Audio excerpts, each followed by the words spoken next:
축복합니다. 우리 옆 사람 좀 인사 나누시면서 또 수요 예배의 문을 함께 열고 말씀의 떡을 떼기를 소망합니다. 이렇게 인사 나누죠. 우리의 행실이 주님 앞에서 올바르길 바랍니다. 함께 인사 나누겠습니다.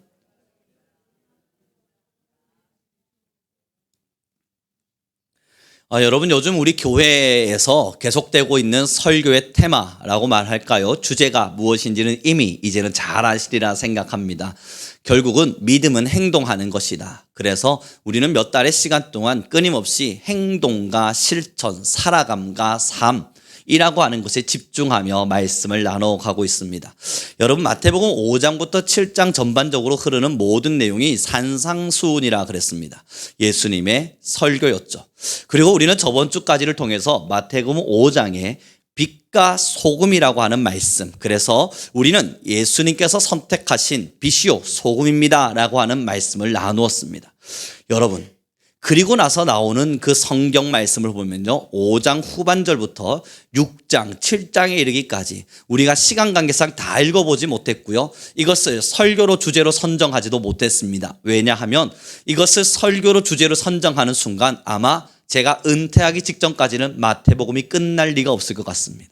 그래서 그 부분이 너무나 저에게도 두려움이 되어서 하지 못한 채 7장으로 넘어왔는데요. 그 6장, 5장 후절부터 시작해서 6장, 7장에 이르기까지 우리 성도님들 읽어보시면 압니다. 특별한 걸 다루고 있지 않습니다. 마태복음 5장에서 빛과 너희는 소금이다. 그리고 너희의 행실을 똑바로 하되 바리새인들보다 그 서기관들보다 너희들의 행실이 더욱더 의로워야 주님 앞에서 구원을 받으리라 말씀을 주신 그 이후에 어떤 행동을 해야 될지를 하나하나 낱낱이 기록해 가시는데, 여러분 오늘 집에 올라가시면 꼭 읽어보시기 바랍니다. 그러나 그 이야기들이 우리가 지키기에 버겁거나 우리가 도저히 지키지 못할 만한 내용들을 다루고 있지 않습니다. 쉽사리 예를 들어보면 비판하지 말랍니다. 그 정도면 해볼 만하지 않습니까? 간음하지 말랍니다. 이것 또한 어떻게든 지켜야죠. 이건 하나님의 말씀을 떠나서 사람으로서의 도리 아니겠습니까? 그리고 남의 눈에 있는 들보 보고 티 보고 그것을 비난하지 말고 나부터 먼저 돌아보랍니다. 여러분, 이러한 일상과 삶 속에서 당연히 우리가 지킬 수 있는 실제적인 것을 예수님은 가르치고 계십니다. 이것을 우리에게 삶으로 증명하고 삶에서 이것들을 실행하며 살아가기를 요청하시는 거예요.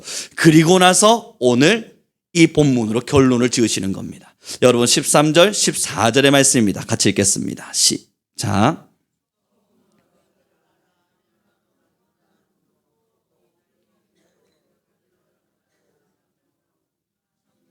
인도하는 문은 좁고 길이 협착하여 찾는 자가 적음이라. 아멘. 여러분, 지금까지 6장과 7장에 이르면서 비판과 삶에 대한 여러 가지 많은 우리에게 지침들을 주었는데, 그 다음 나오는 이야기가 좁은 문에 서랍니다. 이게 뭘 이야기하는 줄 아십니까? 우리가 위의 것을 지키며 살아가는 그 삶이 좁은 문이라는 거예요. 왜 그것이 그럼 좁은 문이 될 수 있죠? 사람들은 지키기를 싫어하거든요. 비판하고 싶으면 그냥 비판하면 됩니다. 욕심내고 싶으면 욕심내면 됩니다. 누군가가 나를 왕따 시킨다 느껴지면 나도 왕따 시키면 됩니다.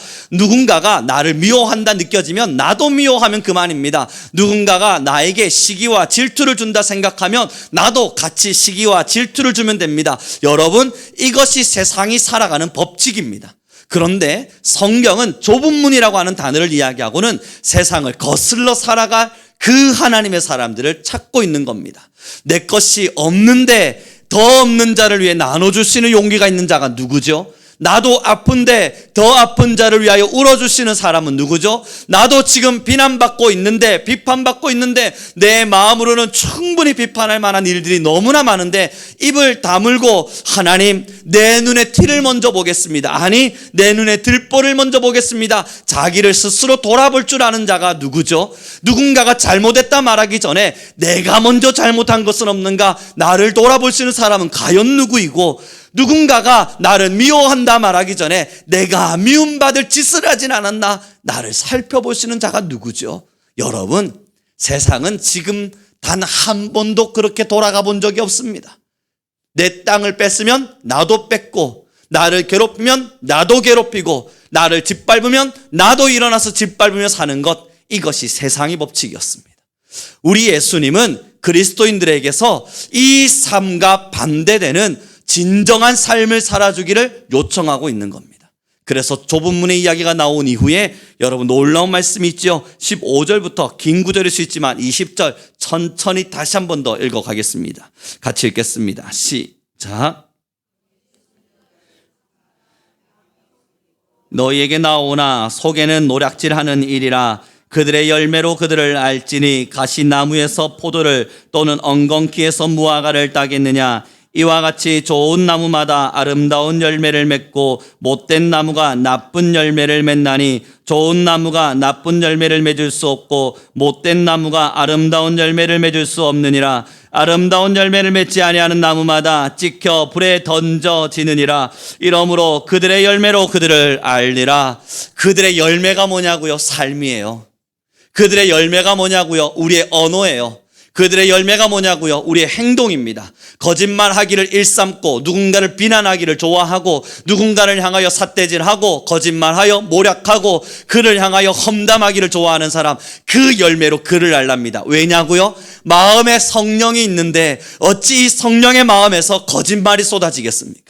어떻게 이 성령의 마음에서 누군가를 향한 비난의 손가락이 나오겠습니까? 어떻게 이 성령의 마음에서 누군가를 미워하는 마음이 있겠습니까? 성령, 거룩한 영, 우리의 마음을 거룩하게 만들어주는 영이 지금 우리의 마음 안에 충만하게 채워지고 있는데 어떻게 우리가 거짓말을 일삼겠습니까? 나의 명예를 조금 더 드높이기 위해서 다른 사람을 어떻게 까내릴 수가 있겠습니까? 내 것을 좀 더 욕심내기 위해서 다른 사람의 것을 어떻게 뺏어올 수 있겠습니까? 내 안에 성령이 있는 걸요. 그래서 여러분 오늘 본문은 열매로 사람을 판단하랍니다. 성령이 있다 그에게 말하고 있는 그 사람 말고 그 사람의 삶을 자세히 들여보랍니다. 그가 하는 말을 자세히 들여다보랍니다. 그리고 그가 진짜 성령의 사람인지를 알래요. 이걸 여러분 반대로 살펴본다면 여러분 진짜 성령의 사람이십니까? 여러분이 정말로 우리 성민교회가 우리 믿음의 사람들이 진짜 구원받기에 합당한 사람들입니까? 그렇다면 우리의 입에서 어떤 말이 나오는지를 보면 돼요. 우리의 행동에서 어떤 행동들이 나오는지를 보면 돼요. 우리가 세상을 거스르고 있다면 거기가 좁은 문이요 성령의 사람들입니다. 그러나 여러분 교회는 이것을 오해하였습니다. 그래서 오늘의 본문의 21절엔 바로 예수님은 오해하는 사람들의 모습을 등장시켜 줍니다. 천천히 같이 읽겠습니다. 시작.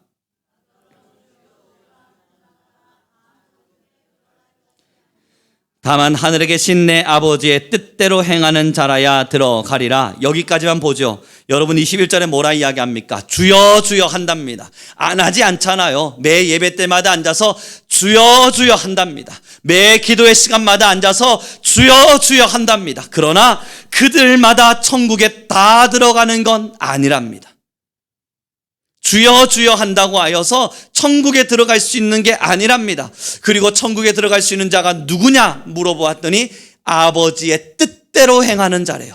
그 아버지의 뜻이 무엇이었냐면 마태복음 5장 9반절에서부터 7장에 이르면서 삶에서부터 세상을 거스르며 살아가는 그 사람이었습니다. 그러니 여러분 이제 우리가 정말로 천국에 들어간다는 증표가 내가 오늘 주님을 불렀느냐 안 불렀느냐로 판단하지 않기를 소망합니다. 그리고 나서 보니 22절부터는 무서운 말씀을 던집니다. 우리 함께 천천히 읽어보겠습니다. 같이 읽습니다. 시작. 우리가 주의 이름으로 선지자 노릇하며 주의 이름으로 귀신을 쫓아내며 주의 이름으로 말미암아 건등을 행하지 아니하였나이까 하리니 그때 내가 그들에게 밝히 말하되 내가 너희를 도무지 알지 못하니 불법을 행하는 자들아 내게서 떠나가라 하리라. 아멘. 여러분이 주여 주여 외쳤던 사람들이요 자신의 삶은 돌아보지 않고 자신의 삶에서는 억압과 잘못됨과 하나님의 말씀을 거스르는 삶의 실천들을 내내면서 어떤 게 드러났냐고요? 성령의 열매인 양 귀신을 쫓아냈습니다. 성령의 열매인 양 병든 자를 고쳤습니다. 귀신을 쫓아내고 병든 자를 고치며 다시 말해 영적인 권능이 있는 것과 같은 가시적인 신비들을 교회 안에, 성도 안에 마음껏 보였습니다. 이게 성령인 줄 알았어요. 성령이 충만하고 천국 가는 사람들은 이런 권능을 가진 사람들인 줄 알았어요. 그런데 예수님 뭐라 말씀하십니까? 불법을 행한 자들아, 나는 너희를 도무지 알지 못하느니라. 여러분, 한국교회의 실수가 뭔 줄 아세요? 성령의 충만함을 구합니다. 여러분들이 정말로 하나님의 백성이라면 성령의 충만함을 구하십시오. 그 성령 충만, 일꼬르 같은 값으로 병고침의 은사, 귀신을 쫓아내는 권능, 우리도 알지 못하는 신비함이 일어나길 바랍니다. 여러분, 그래서 우리 지금까지 그 성령의 충만함 속에서 내게 신비적인 역사와 신비적인 일들이 일어나기를 간절히 바랬는지 모릅니다. 그러나 여러분, 성경을 자세히 들여다보죠. 성경을 자세히 살펴보면요, 성령의 권능을 따라서 신비로운 일이 내게 일어나기를 찾고 찾았던 사람들은 성경 속에 나타난 적이 없습니다. 예수님, 사도 바울, 베드로, 수많은 제자들이 신비로운 일들을 이루어내었지만 그것을 갈망한 적은 없습니다. 갈망했던 교회가 딱 한 교회가 있네요. 고린도 교회. 수없는 은사를 갈망했고 수없는 병고침과 신비를 갈망했습니다. 그때 사도 바울은 그 고린도 교회를 향하여 책망하였습니다. 너희가 아무리 많은 성령의 영적인 권능을 가지고 너희가 천사의 말을 하며 방언을 외칠지라도 너희 안에 사랑이 없다면 그는 소리나는 꽹가리와 같다고요. 아무 쓸데없는 거라고요. 예수님도 오늘 우리에게 명확한 답을 주고 계세요. 정말로 너희가 하나님 안에서 살아있는 신앙인이라면 영적인 권능이 먼저 일어날 것이 아니라 삶의 변화가 먼저 시작된답니다. 여러분, 그래서 오늘 우리 성경에서 한 명의 사람을 찾아보아야만 합니다. 누가복음 19장의 말씀입니다.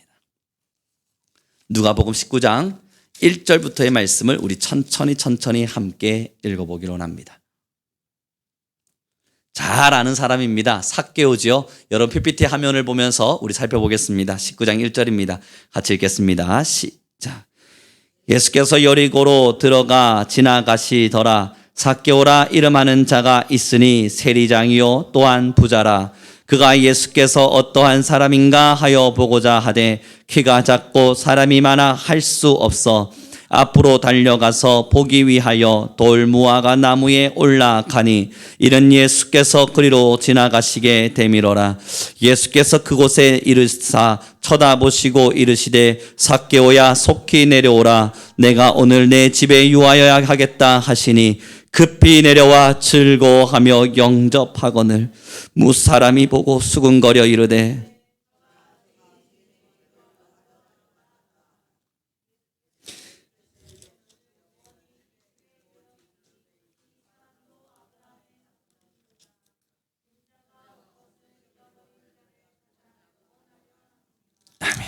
방금 읽은 9절에는 없었네요. 8절은 제가 읽어드리겠습니다.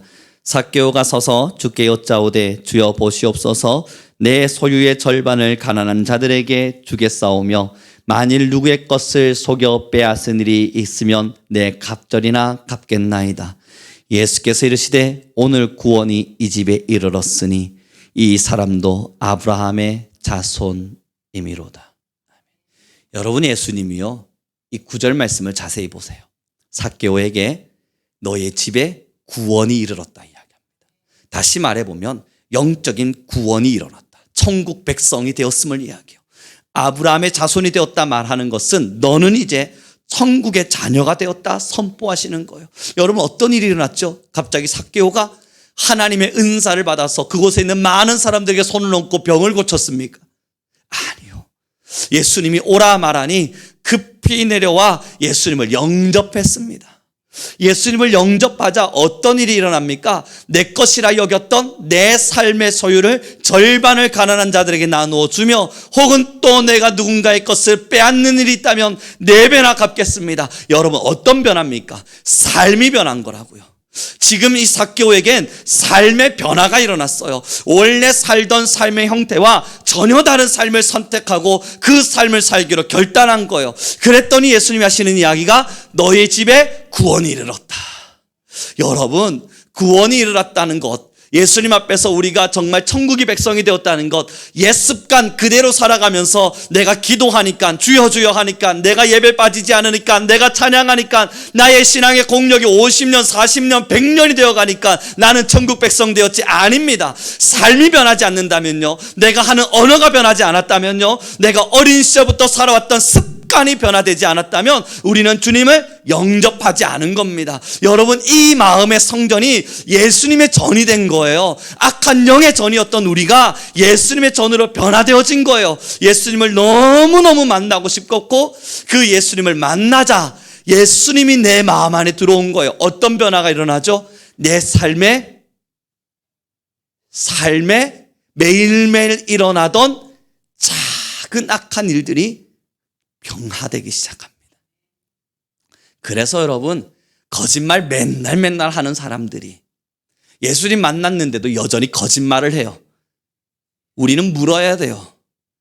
정말 예수님을 만나셨습니까? 매일 사람들을 험담하기를 좋아하고 가십거리를 만들어서 누군가의 소문을 부풀리기를 좋아하는 사람들이 예수님을 믿었어요. 그런데 여전히 가십거리를 만들고 부풀려서 이야기하기를 좋아해요. 그에게 물어야 돼요. 진짜 예수님을 만나셨습니까? 그가 말하겠죠. 예, 저는 예배를 빠지지 않습니다.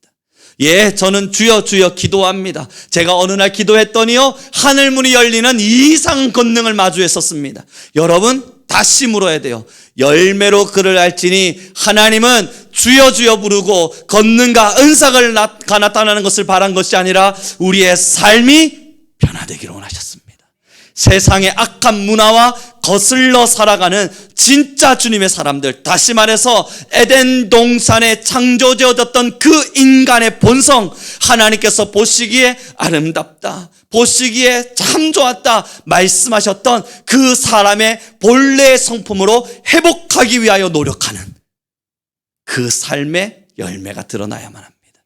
여러분, 그것이 천국 백성의 길이에요. 그래서 여러분, 우리는 때로는 누군가를 미워하는 손가락을 벌렸다가도 밤이 되면 괴로워하는 겁니다. 자칫 거짓말을 한마디 내뱉었다가도 잠들기 전이 되면 마음의 양심, 신앙의 양심, 예수님의 양심, 성령의 양심이 이 가슴을 두드려서 잠들지 못하게 만드는 겁니다. 누군가를 향하여 비판했고 비난했는데도 그날 밤 다리 쭉 뻗고 잘 주무실 수 있으세요? 여러분, 정말 예수님을 믿는 사람이 그게 가능하답니까? 아니잖아요. 내 욕심, 내 고집, 내 아집에 똘똘 뭉쳐도 살던 사람이 예수님을 믿었는데 여전히 내 아집, 내 고집, 내 모든 것에 대한 욕심만 가득 채우며 살 수 있던가요? 여러분, 정말 그게 가능합니까?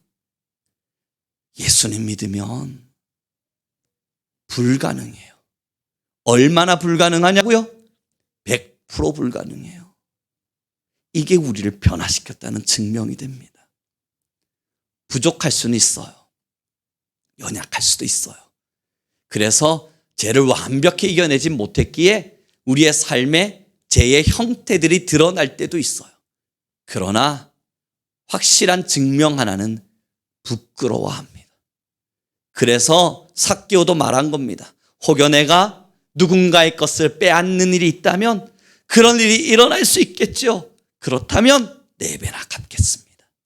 우리도 고백하는 겁니다. 주님, 거짓말하기 싫지만, 삶으로 하나님을 사랑하고 싶지만, 누군가를 질투하기 싫지만, 험담하기 싫지만, 비판하고 비난하기 싫지만, 간음하기 싫지만, 욕심내기 싫지만, 고집 피우고 아집 피우기 싫지만, 그러나 내가 그럴 때가 너무나 많습니다. 혹여 내가 그러한 일들로 오늘의 삶을 또 살아간다면 주님, 내 가슴을 찢으며 회개하겠습니다. 그 마음으로 우리는 살아간다고요. 그래서 여러분, 그 변화의 길 앞에 서기를 결심하는 것이 좁은 문입니다. 사람들은 좁은 문이란 말하니 엄청난 거창한 것들이 내게 일어날 거라 믿어요. 핍박과 박해 일어날 수 있습니다. 우리 다 경험해 본 것처럼요. 그래서 그 박해 속에서 많은 피눈물을 흘려야 되는 순간들 다 있으셨죠? 압니다. 우리 다 있었습니다. 그러나 여러분, 그 좁은 문의 진실성은 오늘을 기억해 주십시오. 왜냐하면 오늘이 7장부터의 말씀은 앞으로 한 10주간 더 진행됩니다. 지금은 기틀만 잡고 있는 거거든요. 여러분, 좁은 문의 가장 큰 핵심은 뭔 줄 아십니까? 따라하십시오. 지속성. 지속성이라는 게 뭔 줄 아세요? 끊어지지 않고 유지되어져 가는 겁니다. 끝까지 그렇게 유지되어져 가는 거. 좁은 문은요, 갑자기 어느 한날 하루 정도 내가 피눈물 흘린 거, 그리고 나서 주님 내가 좁은 문을 걸어갑니다. 그거 아니에요. 그것도 맞을 수 있습니다. 우리는 그러한 길들을 걸어왔으니까. 그러나 좁은 문은 다시요, 지속성입니다.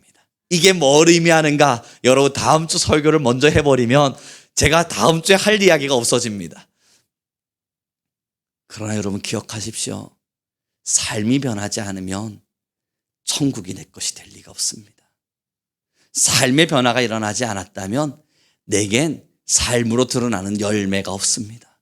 그렇다면 주님 앞에 서서 주님, 내 안에 심겨진 성령의 거룩함을 보십시오. 아무리 말해도 주님은 우리를 모르십니다.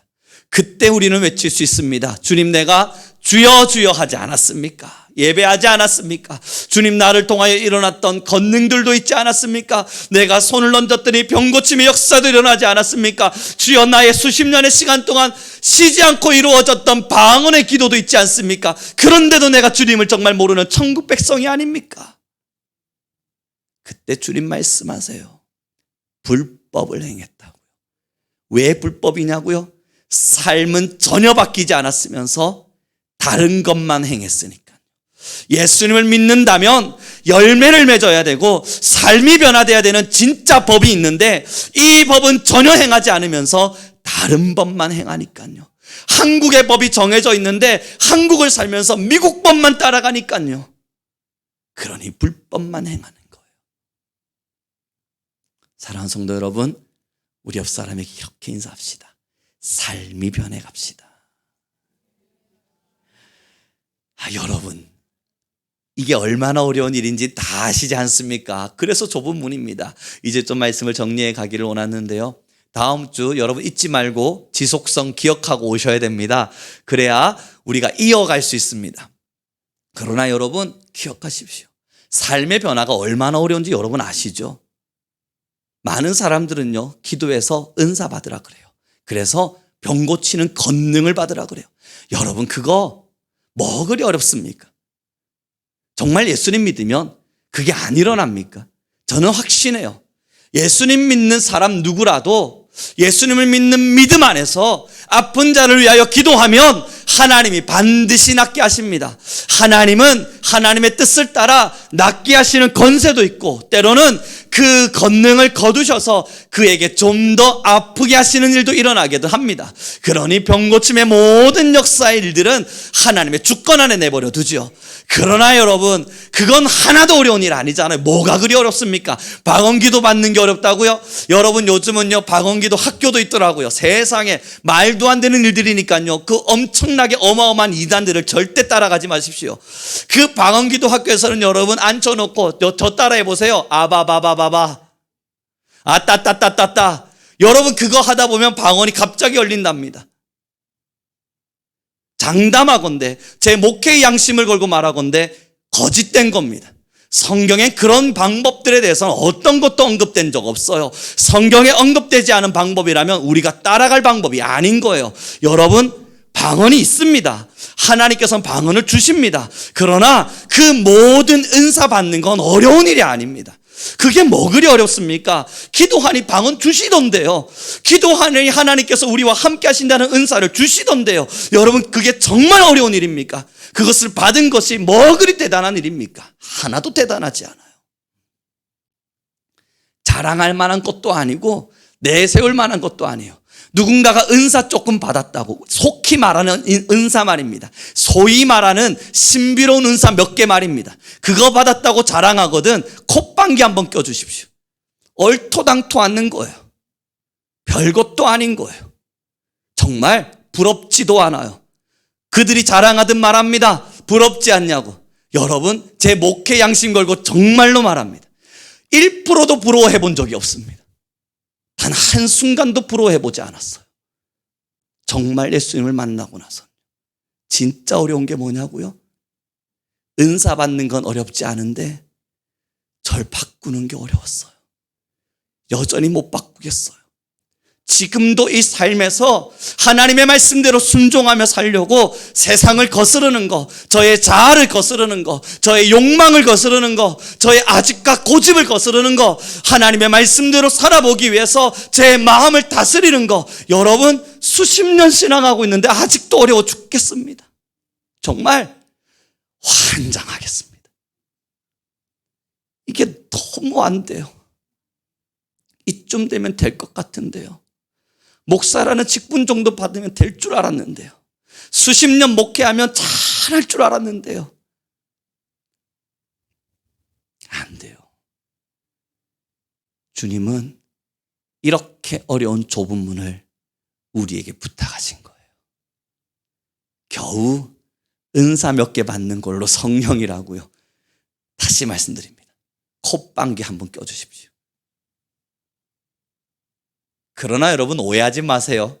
내 삶도 하나도 변하지 않으면서 내 삶을 바꾸기 위한 좁은 문에 서지도 않으면서 그들을 향하여 콧방구만 끼고 살라는 건 아닙니다. 그럴 바야 그들이 나을 줄도 모릅니다. 바꾸시라고요. 삶을 바꾸시라고요. 하나님의 말씀으로 나를 다스리라고요. 하나님의 말씀으로 하나님의 열매를 맺기 위해 나를 절제하고 나를 억제하라고요. 나의 자아를 본성을 부정하라고요. 그 권능 안에서 살아갈 때 이것이 얼마나 좁은 문인지 우리 모두는 알게 됩니다. 기도하겠습니다.